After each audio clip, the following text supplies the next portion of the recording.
BPSC शिक्षक भर्ती में जितने भी हमारे प्रिय साथी भाई बहन तैयारी कर उनका बहुत बहुत स्वागत है। आइए आज हम लोग जो है क्वेश्चन सेट नंबर जो है सो 12 को सॉल्व करेंगे। अगर 1 से लेकर 11 तक सॉल्व नहीं किए हैं तो प्ले लिस्ट में जाइए, वहाँ से जो मिल जाएगा। ठीक है, तो चलते हैं हम भाग 2 सामान्य अध्ययन से। भाग 1 में भाषा अर्थ है जो कि 30 अंक का है, इसको छोड़कर चलते हैं और चलते हैं भाग 2 सामान्य अध्ययन से।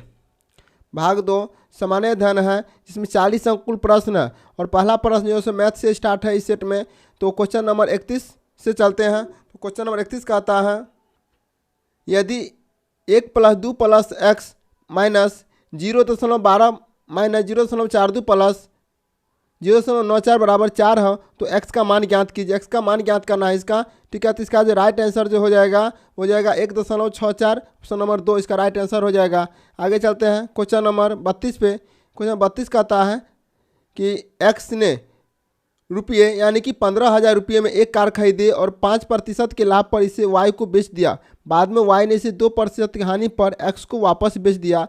तो इस संपूर्ण लेन देन में x को प्राप्त कुल लाभ या हानि ज्ञात कीजिए। तो यहाँ पे x का द्वारा जो कुल लाभ या हानि प्रतिशत जो होगा इसका राइट आंसर जो हो जाएगा x का लाभ 3150 रुपये, यानी कि ऑप्शन नंबर ये 2 हो जाएगा उसका राइट आंसर।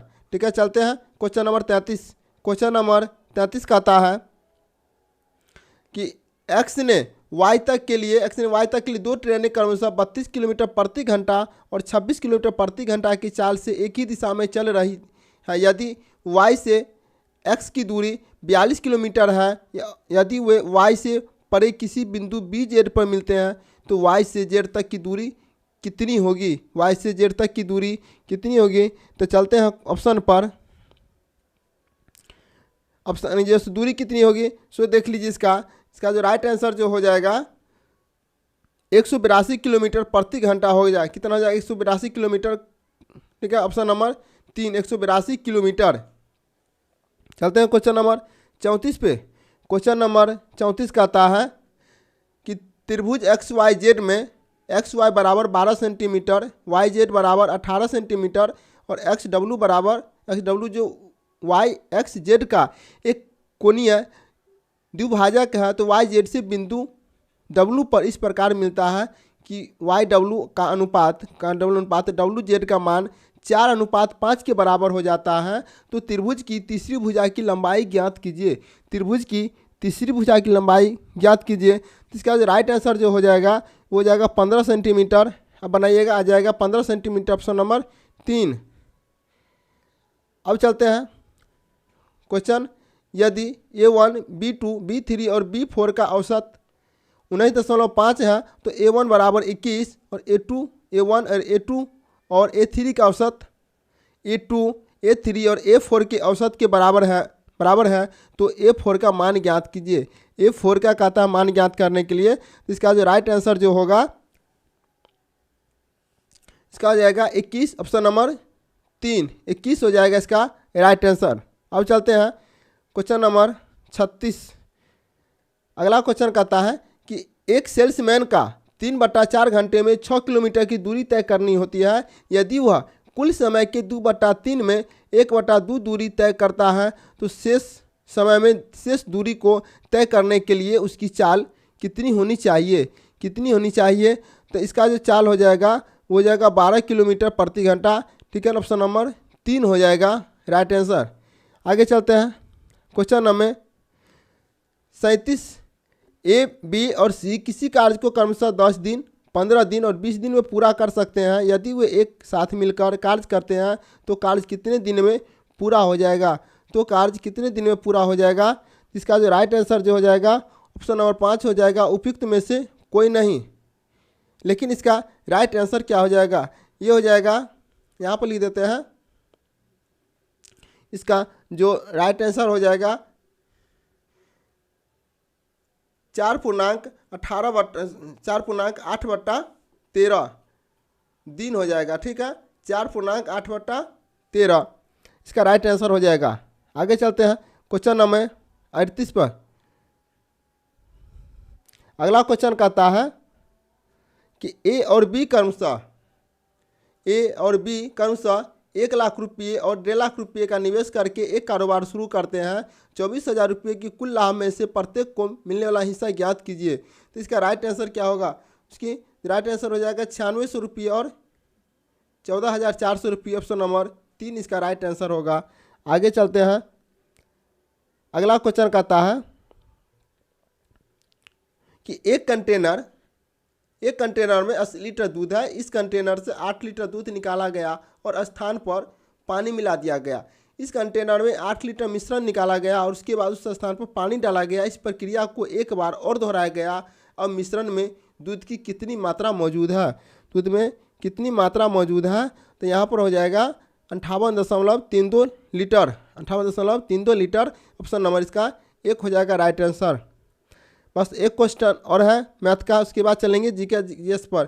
ठीक है, 40 का इसका मान ज्ञात करना है। ठीक है, मान ज्ञात करना है। तो मान ज्ञात करने से राइट आंसर क्या हो जाएगा? इसका जो राइट आंसर हो जाएगा वो हो जाएगा ऑप्शन नंबर 5। ठीक है, लेकिन इसका राइट आंसर हो जाएगा 0। इसका राइट आंसर 0 हो जाएगा। क्वेश्चन नंबर 41 कहता है कि वह कौन सी भारतीय शैली है जिसमें शुद्ध सोने और कीमती पत्थरों की सजावट है और इसमें हिंदू देवताओं विशेष रूप से भगवान कृष्ण को दर्शाया गया है। तो इसका जो राइट आंसर हो जाएगा वो हो जाएगा तंजौर पेंटिंग। तंजौर पेंटिंग भारतीय शैली जिसमें शुद्ध सोने और कीमती पत्थरों की सजावट होती है और इसमें हिंदू देवताओं विशेष रूप से भगवान श्री कृष्ण को दर्शाया गया है। तंजौर पेंटिंग का विकास तमिलनाडु में हुआ था। ठीक है, तंजौर पेंटिंग का विकास तमिलनाडु में हुआ है। इस पेंटिंग को भारत सरकार द्वारा 2007-8 में GI टैग प्रदान किया गया है। GI tag. ठीक है, तो आगे चलते हैं क्वेश्चन नंबर 42 पे। क्वेश्चन नंबर 42 कहता है कि भारत में डैश भ्रष्टाचार निरोधक संस्था है जो लोक प्राधिकारियों द्वारा किए जाने वाले कुप्रबंध के खिलाफ व्यक्तियों से प्राप्त शिकायतों की जांच करती है। तो इसका राइट आंसर हो जाएगा यहाँ पर लोकपाल, CBI, IBI। इसका राइट आंसर क्या हो जाएगा? इसका राइट आंसर हो जाएगा लोकपाल। क्या हो जाएगा? लोकपाल हो जाएगा। लोकपाल एक भ्रष्टाचार विरोधी निकाय है जो सार्वजनिक अधिकारियों द्वारा कुप्रबंध के खिलाफ जनता की शिकायतों की जांच करती है। और सर्वोच्च न्यायालय में भूतपूर्व न्यायाधीश पिनाकी चंद्र घोष भारत के प्रथम लोकपाल थे। यहाँ पूछा जाए कि भारत के प्रथम लोकपाल कौन थे? तो सर्वोच्च न्यायालय के भूतपूर्व न्यायाधीश पिनाकी चंद्र घोष भारत के प्रथम लोकपाल थे। आगे चलते हैं क्वेश्चन नंबर 43। क्वेश्चन कहता है कि भारतीय राजमार्ग संपर्क के उत्तर दक्षिण और पूर्व पश्चिम कॉरिडोर में डैश एक दूसरे को प्रतिच्छेदित करते हैं। इसका राइट आंसर हो जाएगा ऑप्शन नंबर 2 झांसी। सबसे प्रसिद्ध पर्वत श्रृंखला फोल्ड पर्वत है झांसी उत्तर दक्षिण एवं पूर्व पश्चिम कॉरिडोर का जंक्शन है। कॉरिडोर स्वर्णिम चतुर्भुज के बीच 4 खंड आम है। NS से EW कॉरिडोर 17 राज्यों एवं दिल्ली से श्रीनगर, हैदराबाद, बेंगलोर, लखनऊ व दिसपुर जैसे राज्यों की राजधानी के साथ गुजरती है। क्वेश्चन नंबर 44 कहता है क्वेश्चन 44 निम्नलिखित में से कौन सी पर्वत श्रृंखला बलित पर्वतों का उदाहरण है? कौन सा बलित पर्वत के उदाहरण है? हिमालयन जो है इसका राइट आंसर हो जाएगा। सबसे प्रसिद्ध पर्वत श्रृंखला फोल्ड पर्वत है। कुछ प्रसिद्ध पर्वतमालाएं हिमालय, एंडीज व अल्पस है। हिमालय एशिया में चीन, भारत एवं पाकिस्तान की सीमाओं के माध्यम से फैला हुआ है। ठीक है, और हिमालय के नीचे भूप्रपट्टी अभी भी मुड़ी हुई है। भारतीय टेक्टोनिक प्लेट यूरेशियन प्लेट में धकेल रही है। आगे चलते हैं क्वेश्चन नंबर 45। अगला क्वेश्चन निम्नलिखित में से कौन सा विकल्प प्लास्टर ऑफ पेरिस के बारे में सत्य नहीं है? यहाँ पर करा मेरे साथियों सत्य नहीं है। तो यहाँ पर जो है पानी से गीले होने पर प्लास्टर ऑफ पेरिस कोई परिवर्तन नहीं होता है, ये गलत है। प्लास्टर ऑफ पेरिस सफ़ेद होता है, ये सही है। टूटी हुई हड्डियों की मरम्मत के लिए प्लास्टर ऑफ पेरिस का उपयोग किया जाता है, ये भी सही है। लेकिन पानी से गीले होने पर प्लास्टर ऑफ पेरिस कोई परिवर्तन नहीं होता है, ये गलत है। ठीक है, तो इसका राइट आंसर हो जाएगा ऑप्शन नंबर 2। इसका राइट आंसर हो जाएगा। ठीक है, 2 हो जाएगा। आगे चलते हैं 46 पे। क्वेश्चन कहता है कि निम्नलिखित में से कौन सा विकल्प विद्युत धारा कि तापन प्रभाव का उदाहरण नहीं है, विद्युत धारा के तापन प्रभाव का उदाहरण नहीं है। तो यह हो जाएगा पंखे की कार्यशीलता। पंखे की कार्यशीलता कुछ चालक से गुजरने वाली कुछ विद्युत ऊर्जा को ऊष्मा ऊर्जा बदलने के कारण होता है। विद्युत धारा किस प्रभाव को धारा का ऊष्मीय प्रभाव कहते हैं। ठीक है, इसका राइट आंसर हो जाएगा ऑप्शन नंबर 2, इसका राइट आंसर पंखे की कार्यशीलता। अगला क्वेश्चन है, डैश एक पौधा है जो जंगल में उगता है और इसकी पत्तियां पर नुकीले रोम होते हैं जो गलती से छू जाने के कारण दर्द के कारण बन जाते हैं। वह कौन सा पौधा होगा। ठीक है, वह कौन सा पौधा होगा। तो बिछुआ ऐसे पौधे हैं, बिछुआ ऐसे पौधे हैं जिनकी पत्तियों पर नुकीली बाल होते हैं। अगर उन्हें कोई छूता है तो वे बाल त्वचा में जलन पैदा करता है जिससे खुजली, लाल व सूजन हो जाते हैं।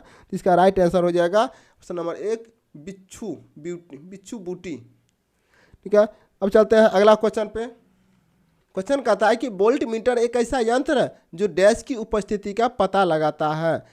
वोल्ट मीटर एक ऐसा यंत्र है जो डैश की उपस्थिति का पता लगाता है। इसमें ऊष्मा कंपन, चुंबकीय क्षेत्र, इसका राइट आंसर क्या हो जाएगा। तो इसका राइट जो आंसर हो जाएगा वो हो जाएगा उपयुक्त में से कोई नहीं। ठीक है, तो इसका राइट आंसर क्या होगा। तो इसका जो राइट आंसर हो जाएगा, वोल्ट मीटर का उपयोग विद्युत परिपथ में दो बिंदुओं के बीच विभवांतर को मापने के लिए किया जाता है। तो यहाँ पर क्या होगा, दो विद्युत परिपथ को दो बिंदुओं को मापने के लिए किया जाता है। तो यहाँ का विभवांतर को मापने के लिए किया जाता है। किसको किया जाता है, विभवांतर। ठीक है, विभवांतर को मापने के लिए किया जाता है। और विद्युत धारा की इकाई एम्पियर होता है। इस उपकरण का नाम विद्युत धारा की इकाई के समान रखा गया है। ठीक है, या विद्युत धारा लिख दीजिए, विद्युत धारा ऑप्शन हो जाएगा विद्युत धारा। इसका क्वेश्चन के अनुसार ऑप्शन 5 नंबर हो जाएगा। आगे चलते हैं क्वेश्चन नंबर 50 पे। क्वेश्चन कहता है कि प्रसिद्ध सिंधु घाटी स्थल मोहनजोदड़ो की खुदाई किस प्रख्यात भारतीय पुरातात्विक द्वारा की गई थी। तो इसका राइट आंसर क्या होगा। इसका राइट आंसर हो जाएगा R.D. बनर्जी। ठीक है, R.D. बनर्जी 1922 में मोहनजोदड़ो की खोज की थी, जो भारतीय पुरातात्विक सर्वेक्षण के एक अधिकारी थे, जो 2 साल बाद हड़प्पा में बड़ी खुदाई शुरू हुई थी, जो उत्तर में लगभग 590 किलोमीटर दूर है।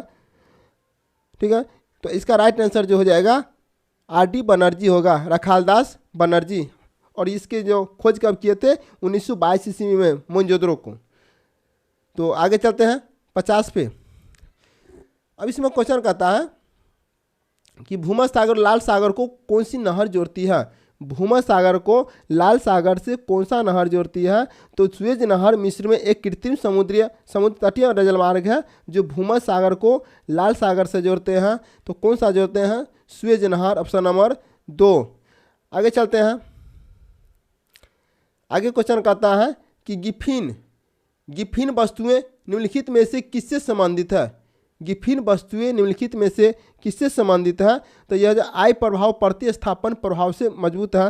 इसका ऑप्शन नंबर 2 हो जाएगा राइट ऑप्शन। ठीक है, गिफेन गुड सकारात्मक आई प्रभाव को नकारात्मक प्रतिस्थापन प्रभाव से अधिक मजबूत है, ताकि उपभोक्ता इसकी कीमत कम होने पर इसे खरीद सके। ठीक है, तो आगे चलते हैं। अगला क्वेश्चन कहता है कि नाभिकीय ऊर्जा के विकास से संबंधित कौन सा भारतीय संगठन कोलकाता में स्थित है। कौन सा भारतीय संगठन कोलकाता में स्थित है। तो ये हो जाएगा परिवर्तित ऊर्जा साइक्लोट्रॉन केंद्र। ठीक है, ऑप्शन नंबर इसका हो जाएगा 3। ऑप्शन नंबर 3 हो जाएगा राइट आंसर। अगला क्वेश्चन है, आगे क्वेश्चन कहता है कि निम्नलिखित में से कौन सा हड़प्पा स्थल शिल्प कलाओं के उत्पादन से संबंधित नहीं है। शिल्प कला के उत्पादन से संबंधित नहीं है। तो इसका जो राइट आंसर हो जाएगा वो जाएगा मांडा। राइट आंसर हो जाएगा मांडा। हड़प्पा का मांडा कला एवं शिल्प से संबंधित नहीं है। महत्वपूर्ण खोज में हड़प्पा लिपि एवं एक अधूरी मुहर लगाने वाले बर्तन शामिल है। तो इसका राइट आंसर हो जाएगा मांडा। क्वेश्चन नंबर 53 पे। क्वेश्चन नंबर 54 कहते हैं कि फोर्ट विलियम का निर्माण ईस्ट इंडिया कंपनी ने करवाया था। इस किले के निर्माण स्थल के लिए डैश गांव को उजारा गया था। जो फोर्ट विलियम का निर्माण ईस्ट इंडिया कंपनी ने करवाया था, वो इस किले के निर्माण स्थल के लिए कौन सा गांव उजारा गया था। इसका राइट आंसर बताइए। यह जो हो गया था गोविंदपुर गांव। कंपनी ने अपने कारखाने को हुगली नदी से लगभग 20 मील नीचे 20 मील सूतानाती में स्थानांतरित कर दिया गया। यह बस्ती धीरे धीरे कोलकाता तक फैल गई, जो मूल रूप से गोविंदपुर जाना जाता है। अंग्रेजी द्वारा कोलकाता का नाम बदलकर कलकत्ता कर दिया, जो कंपनी के बंगाल कारखानों का मुख्यालय था। ठीक है, तो इसका राइट आंसर हो जाएगा गोविंदपुर गांव हो जाएगा। Option number 3। अगला क्वेश्चन है कि फलों में मीठेपन के लिए कौन सी शर्करा उत्तरदायी है? कौन सी शर्करा उत्तरदायी फलों में मीठे होने के कारण? तो ये हो जाएगा फ्रक्टोज। फ्रक्टोज जो है सेब, आलू व आलू बुखारे जैसे फलों को मौजूद मुख्य शर्करा सोर्बिटोल, सुक्रोज, प्रोटीन एवं ग्लूकोज होते हैं। इनमें प्रत्येक शर्करा में मिठाई की अलग अलग डिग्री होती है। ठीक है, और फ्रक्टोज में सुक्रोज की मिठास 1.7 गुना होते हैं, जबकि ग्लूकोज और सोर्बिटोल में क्रमशः 0.8 और 0.6 होते हैं। इसका राइट आंसर हो जाएगा फ्रक्टोज, ऑप्शन नंबर 1। आगे चलते हैं क्वेश्चन 56 पे। लोकसभा की पहली महिला स्पीकर के रूप में किसे नियुक्त किया गया था? किसे नियुक्त किया गया था? तो ये हो जाएगा इसका राइट आंसर मीरा कुमार। मीरा कुमार को नियुक्त किया गया था। मीरा कुमार लोकसभा की पहली महिला स्पीकर के रूप में चुनी गई थी। वह 2009 से 2014 तक इस पद पर रहे थे। और ये कब रहे थे?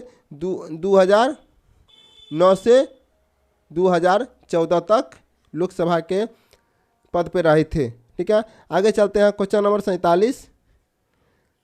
क्वेश्चन कहता है कि किसी अनुच्छेद के अंतर्गत भारत के राष्ट्रपति मृत्यु दंड की सजा पाए हुए व्यक्ति को क्षमा, फांसी, स्थगन या सजा में कमी कर सकते हैं?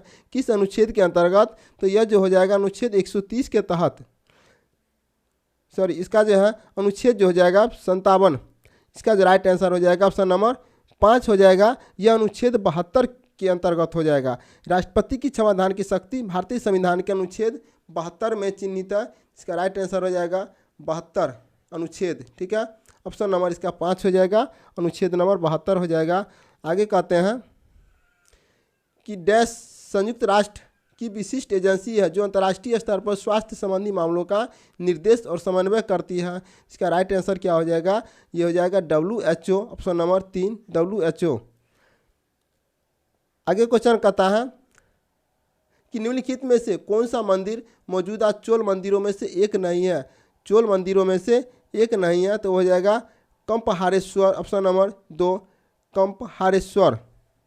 आगे चलते हैं क्वेश्चन नंबर आगे कहते हैं कि विक्रमादित्य किस प्रसिद्ध गुप्त शासक का एक अन्य नाम है? किस प्रसिद्ध गुप्त शासक का एक अन्य नाम है? इसका जो राइट आंसर हो जाएगा वो हो जाएगा चंद्रगुप्त द्वितीय के। चंद्रगुप्त द्वितीय, जिसे विक्रमादित्य भी कहा जाता है, उत्तर भारत का शक्तिशाली सम्राट था। वह समुद्रगुप्त का पुत्र एवं चंद्रगुप्त का प्रथम पौत्र थे। ठीक है, ऑप्शन नंबर इसका हो जाएगा ऑप्शन नंबर 3 चंद्रगुप्त द्वितीय। आगे चलते हैं। अगला क्वेश्चन कहता है कि निम्नलिखित में से कौन सा प्रकाश के अपरिवर्तन का उदाहरण नहीं है? अपरिवर्तन का उदाहरण नहीं है, तो इसका राइट आंसर हो जाएगा उपयुक्त में से एक से अधिक पृथ्वी के वायुमंडल में प्रवेश करने वाले प्रकाश मंडलीय कणों के संपर्क में आने से बिखर जाते हैं। इस घटना को प्रकाश का प्रकीर्णन कहते हैं। लाल रंग का अधिकतम तंगधर्ज प्रक्षेपक के पास होता है। अधिकांश बिखरा हुआ प्रकाश आकाश की ओर जाता है, इसलिए आकाश नीला दिखाई देता है। तो इसके अनुसार से इसका राइट जो आंसर होता है ऑप्शन नंबर 4 उपयुक्त में से एक से अधिक हो जाएगा। ठीक है, आगे चलते हैं। अगला क्वेश्चन कि निम्नलिखित में से कौन सी ग्रीन हाउस गैसों के उत्सर्जन से संबंधित अनिवार्य सीमाएं तय करने वाले औद्योगिक देशों के बीच की गई है? एक अंतर्राष्ट्रीय संधि है। इसका राइट आंसर हो जाएगा Kyoto protocol, option number 2 Kyoto protocol. आगे क्वेश्चन है संविधान के किस अनुच्छेद के तहत भारत का उच्चतम न्यायालय मौलिक अधिकारों के प्रवर्तन के लिए रिट जारी कर सकता है? किसके लिए? तो इसका राइट आंसर क्या हो जाएगा? ये हो जाएगा अनुच्छेद 32, ऑप्शन नंबर 1 अनुच्छेद 32 अंतर्गत सुप्रीम कोर्ट में रिट याचिका दायर की जा सकती है। आगे आते हैं। NCI और NH4CI के मिश्रण को पृथक करने के लिए निम्नलिखित में से किस विधि का उपयोग किया जा सकता है? किस विधि का उपयोग किया जा सकता है? तो यह हो जाएगा ऊर्ध्वपातन, ऑप्शन नंबर 2। आगे क्वेश्चन है, अगला क्वेश्चन कहता है कि निम्नलिखित भारतीय संविधान के अनुच्छेदों में से कौन सा अनुच्छेद में राज्यों में विधान परिषदों के गठन के लिए प्रावधान किया गया है। तो इसका राइट आंसर क्या होगा। क्या चलते हैं ऑप्शन पे। तो राइट आंसर इसका क्या होगा। तो इसका जो राइट आंसर जो हो जाएगा वो हो जाएगा अनुच्छेद 169। संविधान का अनुच्छेद 169 संसद के किसी राज्य में एक विधान परिषद बनाने का या समाप्त करने की अनुमति देता है यदि राज्य की विधानसभा उस सभा प्रभाव के लिए प्रस्ताव पारित करती है। ठीक है, इसका राइट आंसर हो जाएगा ऑप्शन नंबर 2, 169। आगे क्वेश्चन, अगला क्वेश्चन कहता है कि भारत का पहला वायसराय कौन था। भारत का पहला वायसराय कौन था। वह था लॉर्ड कैनिंग, ऑप्शन नंबर 1। उनका कार्यकाल जो है 1858 से कार्यकाल हो जाएगा 1858 से 1862 तक कार्यकाल रहा। 4 वर्ष तक यह कार्यकाल रहा। कितने वर्ष तक। 4 वर्षों तक। ठीक है, 1857 विद्रोह के समय भारत के गवर्नर जनरल एवं वायसराय कैनिंग था। ठीक है, याद रखिएगा भारत का पहला वायसराय कौन था। लॉर्ड कैनिंग था। 1858 से 1862, ऑप्शन नंबर 1। अगला क्वेश्चन है, निम्नलिखित में से कौन सी भारत द्वारा विकसित सतह से सतह पर मार करने वाले अंतर महाद्वीपीय रेंज की बैलिस्टिक मिसाइल है। बैलिस्टिक मिसाइल है। इसका राइट आंसर हो जाएगा, ये हो जाएगा अग्नि 5, ऑप्शन नंबर 1, अग्नि 5। आगे क्वेश्चन है कि इक्वेटोरियल प्लेट पर कोशिका के केंद्र के गुणसूत्रों की संरेखण माइटोसिस के किस चरण का गठन करता है। किस चरण का गठन करता है। तो ये हो जाएगा मेटाफेज, ऑप्शन नंबर 3, मेटाफेज। आगे चलते हैं, क्वेश्चन नंबर 69 कहता है कि लॉर्ड चैम्सफोर्ड ने 1919 में जलियांवाला बाग की घटना की जांच के लिए किस समिति का गठन किया गया था। हर्षल समिति, मैक्सिले गुण समिति, मुदमन समिति। इसका राइट आंसर क्या हो जाएगा। ठीक है, राइट आंसर हम बताते हैं। इसका ऑप्शन नंबर हो जाएगा 5, राइट आंसर हो जाएगा। लेकिन 13 अक्टूबर 1919 को मेरे साथियों तेजस्वी, ये इसका जो राइट आंसर जो हो जाएगा ऑप्शन नंबर 5 हो जाएगा। और यहाँ पर कहता है जलियांवाला हत्याकांड कब हुआ था। जलियांवाला हत्याकांड जो है 13 अप्रैल 1919 को यह घटना हुई थी। उसी को जांच करने के लिए कौन सा समिति का गठन किया गया था। बताइए साथियों, कौन सा कमेटी का गठन किया गया था। वो कमेटी का नाम था हंटर कमेटी। ठीक है, हंटर आयोग, हंटर कमेटी, या लिख सकते हैं इसका नाम हो जाएगा हंटर आयोग या हंटर समिति का गठन किया गया था। ठीक है, आगे चलते हैं क्वेश्चन नंबर 70 पे।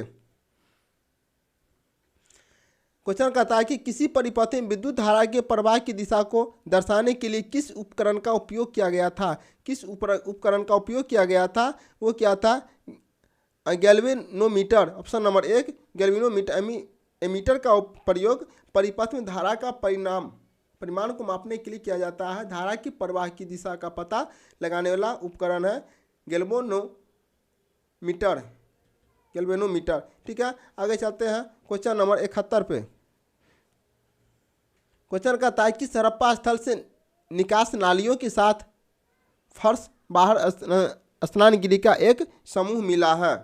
तो मेरे साथियों हम कुछ कहना चाहते हैं कि जो यह भाग 3 है सामाजिक विज्ञान, इसमें कुल 80 प्रश्न है। ठीक है, आपको 40 प्रश्न बता दिया गया है। बता सकते हैं कि 40 प्रश्न में कुल कितना मार्क्स आया। अगर चैनल पर नए हैं तो प्ले लिस्ट में जाइए, वहाँ से जो है 1 से लेके 11 तक का वीडियो आपको उपलब्ध है, वहाँ से मिल जाएगा। और इसको प्रतिदिन सेट बनाइए और एक बार नहीं समझ में आएगा दोबारा देख लीजिए। ठीक है, और चैनल पर पहली बार है तो लाइक और सब्सक्राइब जरूर कर दीजिएगा। ठीक है, चलते हैं क्वेश्चन नंबर 71 का जो ऑप्शन दिया गया है, ऑप्शन क्या होगा। इसको देखना है कि 71 का ऑप्शन क्या होगा। किस हड़प्पा स्थल से निकास नालियों के साथ फर्श रजयित 12 स्नानगिरी का एक समूह मिला था, या किस जगह से था। इसका राइट आंसर हो जाएगा, हो जाएगा लोथल। अभी लोथल कहाँ है, तो लोथल गुजरात में है। ठीक है, लोथल या एथेंस का दुर्ग 3.5 मीटर ऊंचे मंच पर बनाया गया था। आगे चलते हैं 72 पे। क्वेश्चन नंबर अगला कहता है, थोड़ा बड़ा क्वेश्चन, इसको छोटा कर देते पूरा ऑप्शन इसका दिखाई देगा। ठीक है, क्वेश्चन कहता है कि निम्नलिखित का मिलान कीजिए, निम्नलिखित का मिलान कीजिए। और कहता है नर्मदा घाटी, नर्मदा घाटी कहाँ है? अखेट और संग्रह, अखेट और संग्रह, इसका हो जाएगा ऑप्शन नंबर 1। बज्जी, बज्जी आरंभिक गणतंत्र था। गारो खासी पहाड़ियाँ, तो गारी खासी पहाड़ियाँ जो है आरंभिक कृषि था। गारो खासी पहाड़ियाँ। और गंगा घाटी जो है, गंगा घाटी हो जाएगा 2500, लगभग 2500 वर्ष पूर्व के शहर है गंगा घाटी। और ऑप्शन 1 बच गया सिंधु और उसकी सहायक नदियाँ, सिंधु और उसकी सहायक नदियाँ जो हो जाएगा, ये हो जाएगा प्रथम नगर, प्रथम नगर। तो उसके अनुसार से इसका जो राइट आंसर हो जाएगा वो हो जाएगा ऑप्शन नंबर 1, राइट आंसर हो जाएगा। आगे चलते हैं क्वेश्चन 73। क्वेश्चन 73 कहता है कि नीचे दिए गए कथन ए और बी भारतीय इतिहास की तिथियों और कला के समसामयिकी वाद विवादों के संदर्भ में दिए गए हैं। कथन ए कहता है कि हिंदू मुस्लिम ब्रिटिश जैसी कला अवधि उपयुक्त है क्योंकि शासकों का धर्म ही एकमात्र महत्वपूर्ण ऐतिहासिक परिवर्तन रहा है। कथन बी कहता है कि लंबी समय अवधि में घटित होने वाली ऐतिहासिक प्रक्रियाओं को निश्चित तिथियों और काल विभाजन के अंतर्गत लाना समस्यात्मक है। तो इसका राइट क्या होगा? ये हो जाएगा ए गलत है और बी सही है। ए गलत है और बी सही है। भारतीय इतिहास में 1817 में जेम्स मिलर एक अशासी हुए थे जो राजनीतिक दार्शनिक गुरु थे। उन्होंने एक हिस्ट्री ऑफ ब्रिटिश इंडिया नामक पुस्तक की रचना की। इसका राइट आंसर क्या हो जाएगा? Option number 2। आगे क्वेश्चन है बुलंद दरवाज़ा। क्वेश्चन 74 का था बुलंद दरवाज़ा अकबर के किस विजय के स्मरण में बना था? किस विजय के स्मरण में बना था? तो चलते हैं क्वेश्चन नंबर, मेरे साथियों, बुलंद दरवाज़ा या विजय का द्वार, इसको बुलंद दरवाज़ा या विजय का द्वार कह सकते हैं। यह 575 ईस्वी में मुगल सम्राट अकबर द्वारा गुजरात में अपनी जीत के उपलक्ष्य में बनाया गया था। यह आगरा के पास फतेहपुर सिकरी में जामा मस्जिद का मुख्य प्रवेश द्वार है। बुलंद दरवाज़ा विश्व का सबसे ऊंचा प्रवेश द्वार है और मुगल वास्तुकला का एक उत्कृष्ट उदाहरण है। मेरे साथियों, इसका राइट जो आंसर हो जाएगा वो हो जाएगा गुजरात में। और किसके उपलक्ष्य में बनाया गया था? विजय के जीत के उपलक्ष्य में। ठीक है, आगे चलते हैं। क्वेश्चन आगे कहता है कि किस एक्ट के द्वारा भारतीय सिविल सेवा में नियुक्ति की परीक्षा को इंग्लैंड के साथ भारत में कराना सुनिश्चित हुआ था? भारत कराना सुनिश्चित हुआ था, तो ये हुआ था government of India act 1919। Bharat सरकार अधिनियम 1919 भारतीय सिविल सेवा की शुरुआत 1853 के चार्टर अधिनियम द्वारा की गई थी। याद रखिएगा, भारतीय सिविल सेवा की शुरुआत जो है 1853 के चार्टर अधिनियम द्वारा की गई थी। तो इसका जो राइट आंसर हो जाएगा ऑप्शन नंबर 3 हो जाएगा, गवर्नमेंट ऑफ इंडिया एक्ट। आगे क्वेश्चन है, क्वेश्चन कहता है कि हड़प्पा सभ्यता का पतन कैसे हुआ? हड़प्पा सभ्यता का पतन कैसे हुआ? तो ऐसा लगता है कि शासकों का नियंत्रण समाप्त हो गया, शासकों का नियंत्रण समाप्त हो गया, सभ्यता के पूरे क्षेत्र में बाढ़ आ गया और संभवतः नदियाँ सूख गई और जंगलों का विनाश हो गया होगा। इसका जो राइट आंसर जो हो जाएगा तो ये हो जाएगा, मतलब ऐसा लगता है कि शासकों का नियंत्रण समाप्त हो गया। हड़प्पा सभ्यता का पतन का कारण जो कैसे होता है सो देखिए। ये लगता है कि शासकों का नियंत्रण समाप्त हो गया, जंगलों का विनाश हो गया, ये नहीं हुआ था। सभ्यता के पूरे क्षेत्र में बाढ़ आ गई, संभवतः नदियाँ सूख गई थी। इसका जो राइट आंसर जो हो जाएगा ACD हो जाएगा, ऑप्शन नंबर 1 राइट आंसर हो जाएगा ACD। आगे क्वेश्चन नंबर 77 कहता है कि 1883 ईस्वी में सनातन धर्म रक्षिणी सभा की स्थापना कहाँ की गई थी? रक्षिणी सभा की स्थापना कहाँ की गई थी? तो इसकी स्थापना जो हुई थी वह थी कलकत्ता में। ऑप्शन नंबर 3 इसका राइट आंसर हो जाएगा। आगे है वेंगसांग के भारत यात्रा का उद्देश्य क्या था? वेंगसांग के भारत यात्रा का उद्देश्य क्या था? इसका राइट आंसर हो जाएगा बुद्ध से संबंधित स्थलों पर जाना। कुछ इसका ऑप्शन नंबर हो जाएगा 2, ऑप्शन नंबर 2 हो जाएगा इसका राइट आंसर। बुद्ध से जुड़े स्थानों का भ्रमण करना। वेंगसांग की भारत यात्रा का मुख्य उद्देश्य बौद्ध धर्म के बारे में ज्ञान प्राप्त करना, महत्वपूर्ण बौद्ध संस्थलों की यात्रा करना और इसके धार्मिक ग्रंथों का संग्रह करना था। ठीक है, आगे चलते हैं। आगे क्वेश्चन कहता है कि महायान बौद्ध धर्म के अंतर्गत बुद्ध की प्रतिमाएं बनाई जाने लगी। इसका जो राइट आंसर जो हो जाएगा ये हो जाएगा ऑप्शन नंबर 3, बुद्ध की प्रतिमाएं बनाने लगी। आगे है 80, क्वेश्चन नंबर 80 पे चलते हैं। क्वेश्चन नंबर 80 कहता है कि राज्य पदाधिकारियों के लिए 2 पदों सचिव और मंत्री का उल्लेख किस काल के अभिलेखों में हुआ है। जो राज्य उत्तरा पदाधिकारी के पद के 2 पदों के लिए 2 पद सचिव और मंत्री का उल्लेख किस काल के अभिलेखों में हुआ है। तो इसका जो राइट आंसर जो हो जाएगा वो हो जाएगा गुप्त काल में।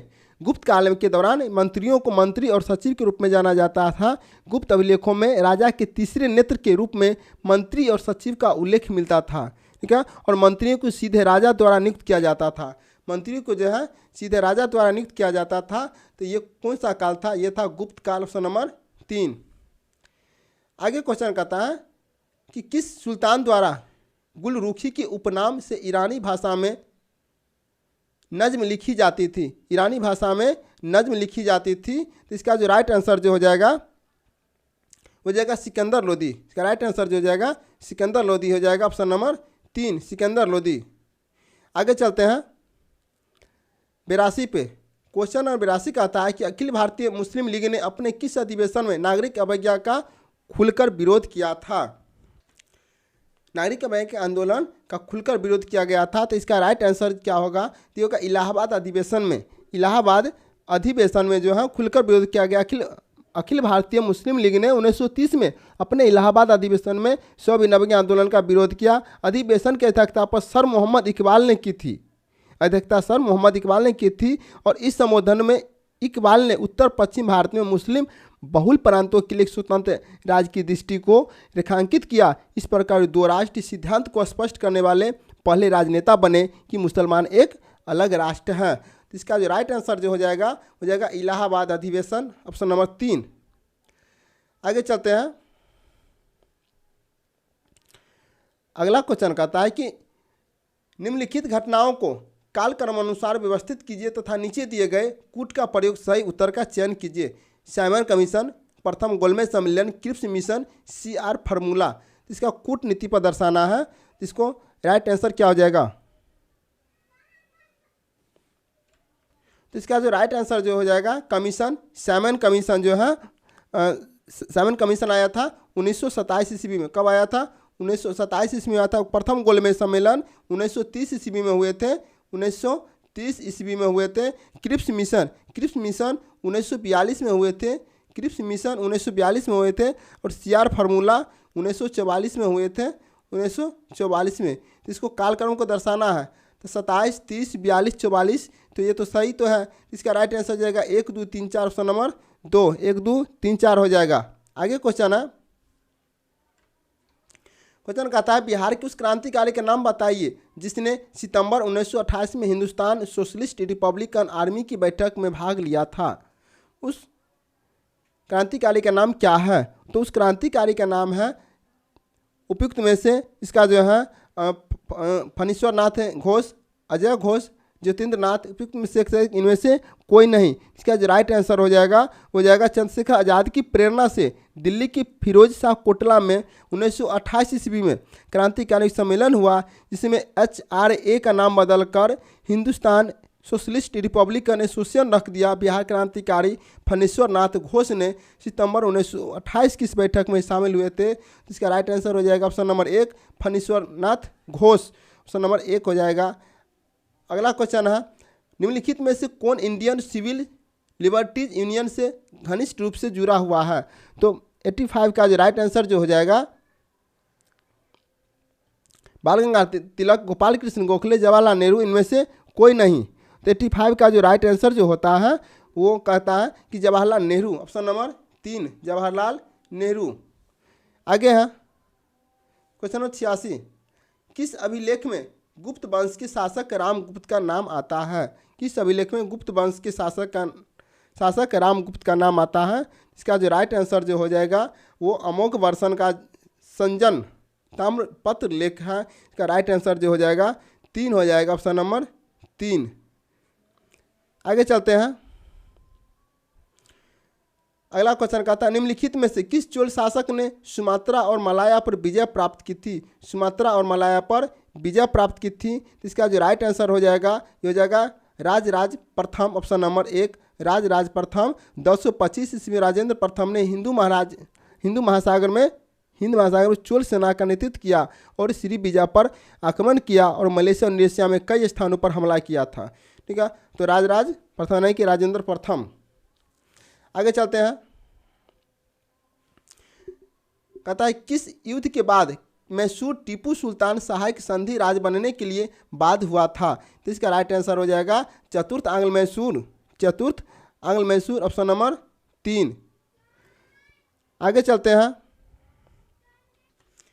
क्वेश्चन कहता है कि लेखन के आधार पर अशोक के निम्नलिखित स्तंभों में से कौन सा सबसे प्राचीन था? सबसे प्राचीन कौन था? तो वो था रुम्मीद स्तंभ ऑप्शन नंबर 2 रुम्मीद स्तंभ सबसे प्राचीन था।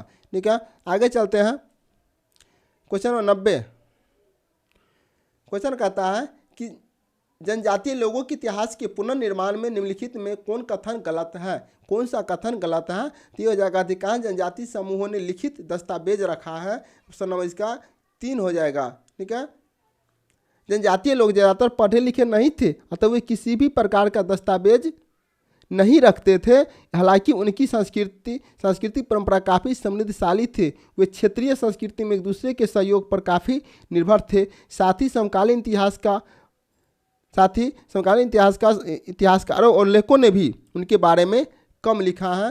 जिसका राइट आंसर होगा वे नहीं रखते। अधिकांश जनजातीय समूहों ने लिखित दस्तावेज रखा है। ठीक है, आगे चलते हैं। Question number 91।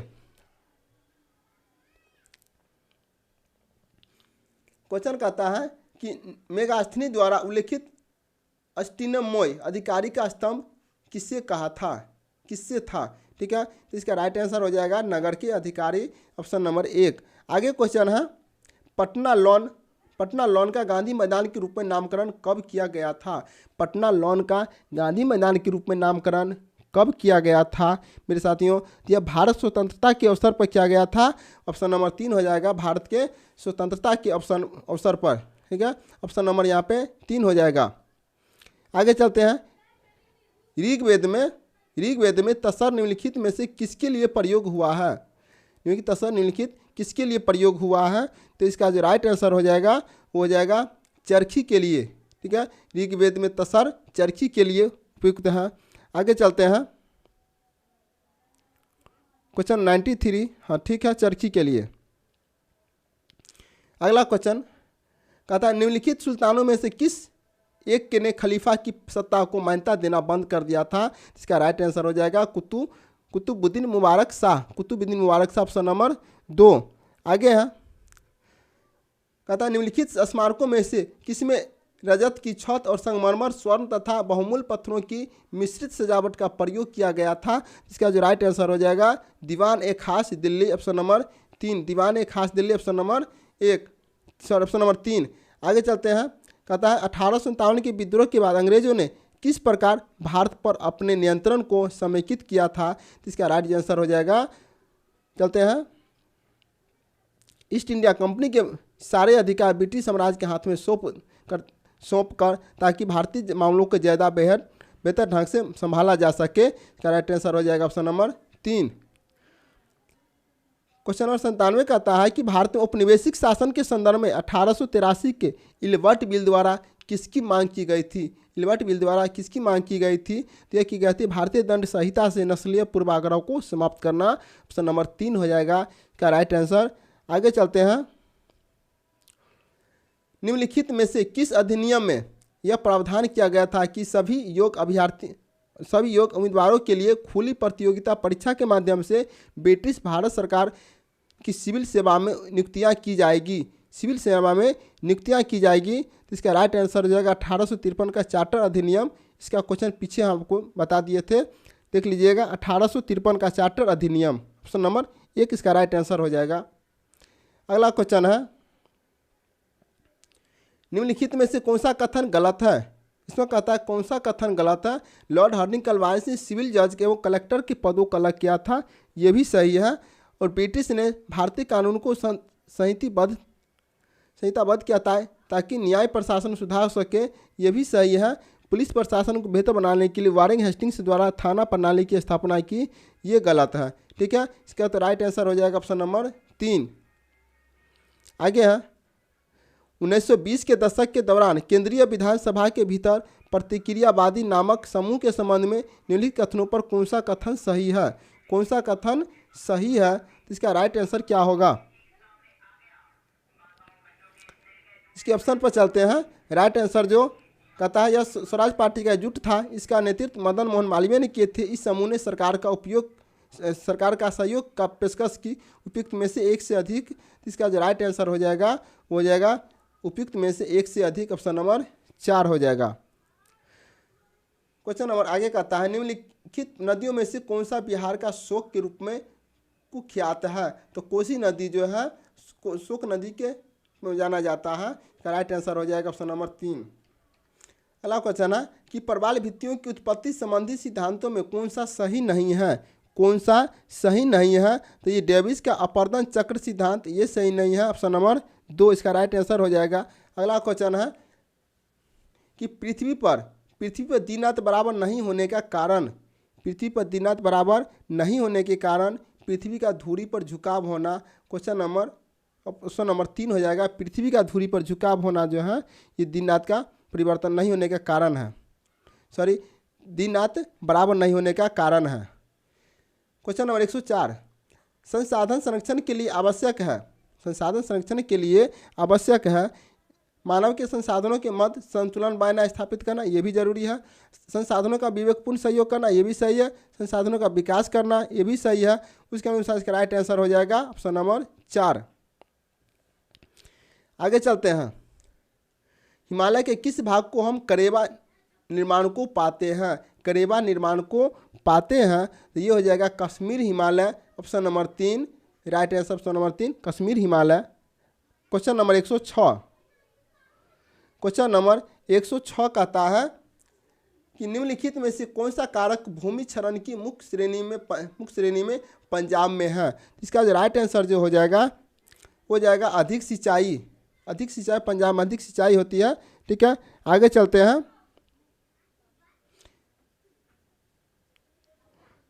और क्वेश्चन नंबर 107 कहता है कि निम्नलिखित में से किसने बांधों का आधुनिक भारत के मंदिर की संज्ञा दी है? किसने बोला था? तो वो बोले थे पंडित जवाहरलाल नेहरू ने। पंडित जवाहरलाल नेहरू ने बोले थे कि आधुनिक भारत बांधों का आधुनिक भारत के मंदिर। ठीक है, इसका राइट आंसर हो जाएगा ऑप्शन नंबर 1। आगे चलते हैं। क्वेश्चन नंबर 108, मुजफ्फरपुर, दरभंगा तथा चंपारण जिले में कौन सी मिट्टी अधिकांशतः पाई जाती है? उधर की मिट्टी कौन सा अधिकांश पाई जाती है? ये हो जाएगा खादर मिट्टी या नवीन जलोधक मिट्टी पाई जाती है। आगे चलते हैं।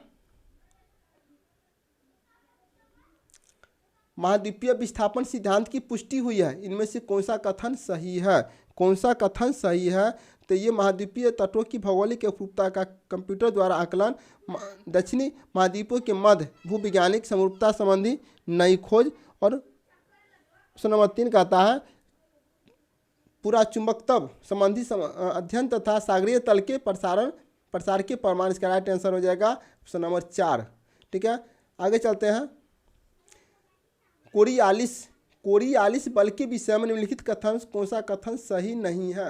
इसमें लिख देना है कि सही नहीं है। तो ये पृथ्वी की आवर्त का प्रभाव है तथा एक काल्पनिक बल है, ये सही नहीं। इसका राइट आंसर हो जाएगा ऑप्शन नंबर 1। ऑप्शन नंबर 1 इसका राइट आंसर हो जाएगा। आगे चलते हैं। क्वेश्चन नंबर 111 कहता है कि महात्मा गांधी जल शक्ति परियोजना भारत के किस राज्य में स्थित है? जल शक्ति परियोजना किस राज्य में स्थित है? तो ये हो जाएगा कर्नाटक राज्य में अवस्थित है। ठीक है, आगे है क्वेश्चन नंबर 112। क्वेश्चन कहता है कि विश्व में धान उत्पादन वाले देशों के समूह आरोही क्रम में सही है। आरोही क्रम में सही, इसका राइट आंसर क्या होगा? चीन, भारत, इंडोनेशिया, संयुक्त राज्य अमेरिका, ऑप्शन नंबर 3 हो जाएगा इसका राइट आंसर। आगे चलते हैं। Question number 113। क्वेश्चन कहता है कि न्यू इंग्लैंड कथन न्यू इंग्लैंड औद्योगिक प्रवेश विश्व का एक प्रमुख प्रदेश है। कथन आर औद्योगिक कच्चा माल तथा परिवहन की सुविधा यहाँ अच्छी विकसित है। ये कूट भाषा सही उत्तर का चयन कीजिए। इसको सही उत्तर का चयन करना है, तो इसका जो हो जाएगा ए एवं आर दोनों सही तथा ए आर का आर ए का सही व्याख्या नहीं। इसका राइट आंसर हो जाएगा ऑप्शन नंबर 1। ऑप्शन नंबर इसका हो जाएगा 1। आगे चलते हैं। आगे क्वेश्चन कहता है डोकलाम पठार डैश के त्रिसंगम है। डोकलाम पठार डैश के त्रिसंगम स्थल पर स्थित है, तो इसका राइट आंसर हो जाएगा भारत, चीन एवं भूटान के। ऑप्शन नंबर 3 हो जाएगा राइट आंसर। आगे चलते हैं। आगे क्वेश्चन कहता है कि निम्नलिखित कथनों पर परीक्षण कीजिए तथा नीचे दिए गए कोड का प्रयोग करके सही उत्तर का चयन कीजिए। एक कहता है जैसे ही सूर्योदय होता है तब धरातल ऊष्मा प्राप्त करता है तथा कोहरा ऊपर उठता है। विकिरण शीतलन के कारण आरंभिक ऊष्मा काल में कोहरा उत्पन्न होता है। इसका राइट आंसर क्या हो जाएगा? इसका राइट आंसर हो जाएगा केवल बी सही है, केवल बी सही है, तो इसका राइट आंसर हो जाएगा ऑप्शन नंबर 2। आगे चलते हैं क्वेश्चन नंबर 116 पे। क्वेश्चन नंबर 116 कहता है कि निम्नलिखित में से किस एक को संपन्नता का झरना या स्रोत कहा जाता है, तो इसका राइट आंसर हो जाएगा खनिज तेल क्षेत्र, ऑप्शन नंबर 2 खनिज तेल स्रोत। अगला क्वेश्चन, निम्नलिखित में से किस प्रकार के अधिवास का विकास सड़क, नदी या नहर के दोनों किनारों पर होता है, तो इसको राइट आंसर जो हो जाएगा ये हो जाएगा रेखाकार, ऑप्शन नंबर 3 रेखाकार। अगला क्वेश्चन है कि निम्नलिखित देशों में से कौन सा रबर का प्रमुख उत्पादक नहीं है। रबर का कौन सा प्रमुख उत्पादक नहीं है, तो ये ब्राज़ील जो है रबर का उत्पादक नहीं बल्कि कॉफ़ी का उत्पादक है। ये दोनों इंडोनेशिया और थाईलैंड जो है रबर के उत्पादन से अधिक करते हैं, लेकिन ब्राज़ील नहीं करते हैं। इसका राइट आंसर हो जाएगा 1। आगे चलते हैं क्वेश्चन नंबर 119, अंतर्राष्ट्रीय तिथि रेखा का निर्धारण किस वर्ष किया गया था? किस वर्ष किया गया था? बहुत भी है क्वेश्चन मेरे साथियों। यह किया गया था 1884 ईस्वी में, ऑप्शन नंबर 2 1884 में। आगे चलते हैं क्वेश्चन 120, कथन ए अहमदाबाद भारत का एक मैनचेस्टर कहा जाता है, सही है। अहमदाबाद भारत की सूती वस्तुओं का वाणिज्यिक उत्पादक है। कथन कूट के सही उत्तर का चयन कीजिए। कूट के अनुसार सही उत्तर का चयन करना है। इसमें ए एवं आर दोनों सही तथा आर ए का सही व्याख्या है। ऑप्शन नंबर 1 हो जाएगा इसका राइट आंसर। आगे क्वेश्चन है क्वेश्चन नंबर 121, आर्थिक क्रियाकलापों के विकास का सही क्रम कौन सा होगा? आर्थिक क्रियाकलापों के विकास का सही क्रम क्या है मेरे साथियों? इसका जो राइट आंसर जो हो जाएगा भोजन संग्रह, कृषि, औद्योगिकरण, ऑप्शन नंबर 3 हो जाएगा इसका राइट आंसर। सॉरी इसका 3 हो जाएगा। ठीक है, आगे चलते हैं क्वेश्चन नंबर 122 पे। क्वेश्चन नंबर 122 कहता है कि समय क्षेत्र पर दिए गए समय जो है क्षेत्र पर दिए गए ABC कथनों पर विचार कीजिए और सही उत्तर का चयन कीजिए। और देखिए सही उत्तर का चयन कैसे करना है। सो देखिए यहाँ पर कहता है कुछ देशों का देशांतरीय विस्तार अधिक होता है, जिसके कारण वहाँ का एक से अधिक मानक समय अपनाए गए हैं और पृथ्वी को 1 घंटे वाले 1 घंटे वाले 24 समय जोनों में बांटा गया है और प्रत्येक समय क्षेत्र 15 डिग्री देशांतर तक के क्षेत्र को घेरता है। तो इसको राइट आंसर को दर्शाना है। इसका राइट आंसर क्या हो जाएगा? इसमें जो कहता है कि ये कुछ देशों का देशांतरीय विस्तार अधिक होता है, जिसके कारण वहाँ एक से अधिक मानक समय अपनाए, तो ये भी सही है। पृथ्वी को 1 घंटे वाले 24 समय क्षेत्रों में बांटा गया, ये भी सही है। और प्रत्येक समय 15 डिग्री देशांतर तक के क्षेत्र को घेरता है। इसका राइट आंसर हो जाएगा ये हो जाएगा ABC सभी सही है। ABC सही है, ऑप्शन नंबर 3 हो जाएगा इसका राइट आंसर। आगे चलते हैं क्वेश्चन नंबर 123। क्वेश्चन कहता है कि पृथ्वी की सतह से शुरू कर वायुमंडल की परतों के सही क्रम का चयन कीजिए। सही क्रम का चयन कीजिए। इसका राइट आंसर हो जाएगा क्षोभमंडल, समताप मंडल, मंडल, वायुमंडल, मध्यमंडल, वायुमंडल। इसका राइट आंसर हो जाएगा ऑप्शन नंबर 1 इसका राइट आंसर हो जाएगा। आगे चलते हैं क्वेश्चन 124। क्वेश्चन नंबर 124 कहता है कि महासागरों धाराओं के विषय में निम्न कथनों पर कौन सा कथन सही है, कौन सा कथन सही है मेरे साथियों बताइएगा। तो इसका जो राइट आंसर हो जाएगा ये ए और सी सही है। ठंडी धारा ध्रुवीय अथवा उच्च अक्षांशों से जल को उष्णकटिबंधीय अथवा निम्न अक्षांशों की ओर ले जाती है, ये सही है। और लेब्राडोर एक गर्म जलधारा है, ये भी सही है। और जिस स्थान में गर्म और ठंडी जलधारा मत्स्य क्षेत्र माना जाता है, ये गलत है। उस अनुसार इसका राइट आंसर हो जाएगा ऑप्शन नंबर 2 राइट आंसर हो जाएगा। और इसका ए और सी ऑप्शन हो जाएगा ए और सी, मतलब जिस ठंडी जलधारा है ये भी सही है। और बी गलत है, लेब्राडोर एक गर्म जलधारा है, ये गलत हो जाएगा। इसका राइट आंसर जो हो जाएगा ऑप्शन नंबर 1 ए और सी हो जाएगा, ए और सी। अब आगे क्वेश्चन कहता है 125 का कथन ए और बी निम्नलिखित वनस्पतियों में से किसकी विशेषताओं का वर्णन करते हैं, किसकी विशेषताओं का वर्णन करते हैं। इसका राइट आंसर हो जाएगा वो हो जाएगा शंकुधारी वन ऑप्शन नंबर 2। ठीक है, आगे चलते हैं। क्वेश्चन 126 क्वेश्चन कहता है निम्नलिखित में से कौन से गंगा ब्रह्मपुत्र बेसिन की विशेषता नहीं है, कौन सी गंगा ब्रह्मपुत्र की बेसिन की विशेषता नहीं है। इसका राइट आंसर क्या हो जाएगा।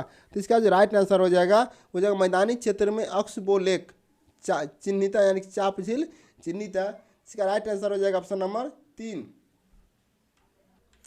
127 क्वेश्चन नंबर कहता है कि भूमि उपयोग के संदर्भ में ए और बी कथनों पर विचार कीजिए और सही कथन उत्तर का चयन कीजिए। तो यहाँ पर इसका जो है भूमि उपयोग के आशय भूमि का केवल कृषि और वन के लिए उपयोग है। भूमि उपयोग मुख्यतः अपनी स्थलाकृति के द्वारा निर्धारित होती है। इसका राइट आंसर हो जाएगा ए गलत है और बी सही है, ऑप्शन नंबर 1 राइट आंसर हो जाएगा। आगे चलते हैं। वितरण के आधार पर संसाधनों को वर्गीकृत किया जा सकता है।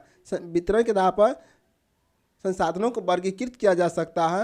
वास्तविक संसाधन और साम्य संसाधन, वास्तविक संसाधन और सम संसाधन, ऑप्शन नंबर 3 हो जाएगा इसका राइट आंसर।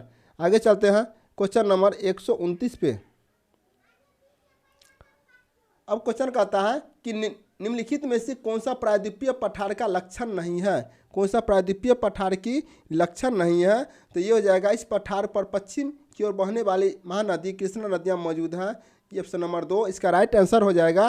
क्वेश्चन नंबर 130 कहता है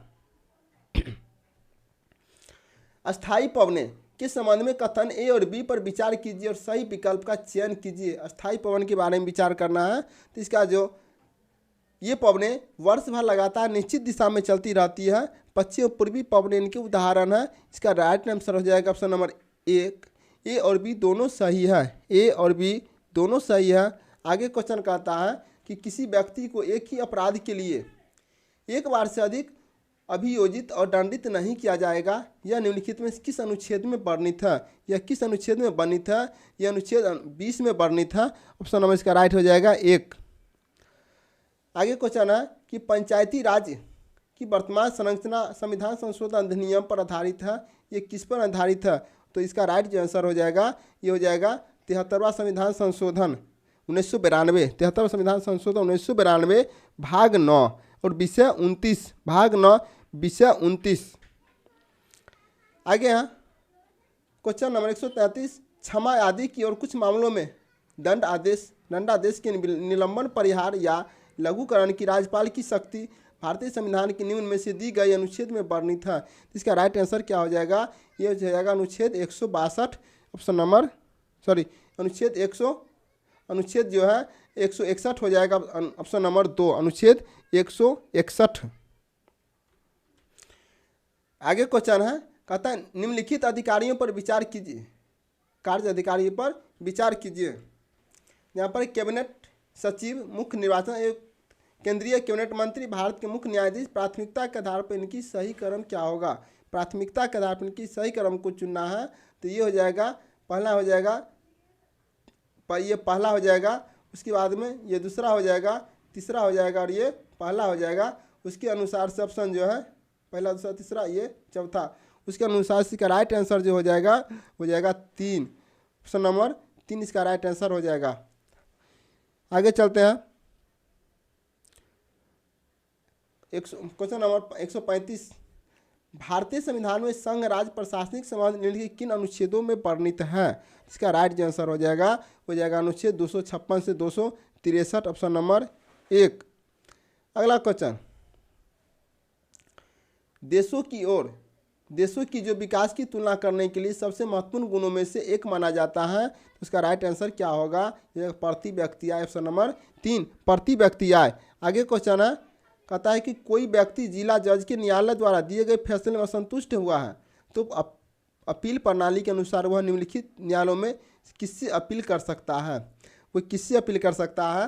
तो अगर जज उनको फैसले से संतुष्ट नहीं है तो वे जाएंगे उच्च न्यायालय में। इसका राइट आंसर ऑप्शन नंबर 2, उच्च न्यायालय, हाई कोर्ट। आगे चलते हैं। आगे क्वेश्चन कहता है कि भारतीय संविधान के किस अनुच्छेद में यह वर्णित है कि ग्राम सभा ग्राम स्तर पर ऐसी शक्तियों का प्रयोग और ऐसे कृत्यों का पालन कर सकेगी जो किसी राज्य के विधानमंडल द्वारा विधि द्वारा उपबंधित किए जाएं? तो इसका राइट आंसर क्या होगा? अनुच्छेद 243 का क, 243 का क। आगे चलते हैं। क्वेश्चन नंबर कहते हैं 139, राष्ट्रीय विकास परिषद के गठन में निम्नलिखित में से कौन कौन सम्मिलित है? राष्ट्रीय विकास परिषद गठन में कौन कौन सम्मिलित होते हैं? तो इसका जो राइट आंसर जो हो जाएगा,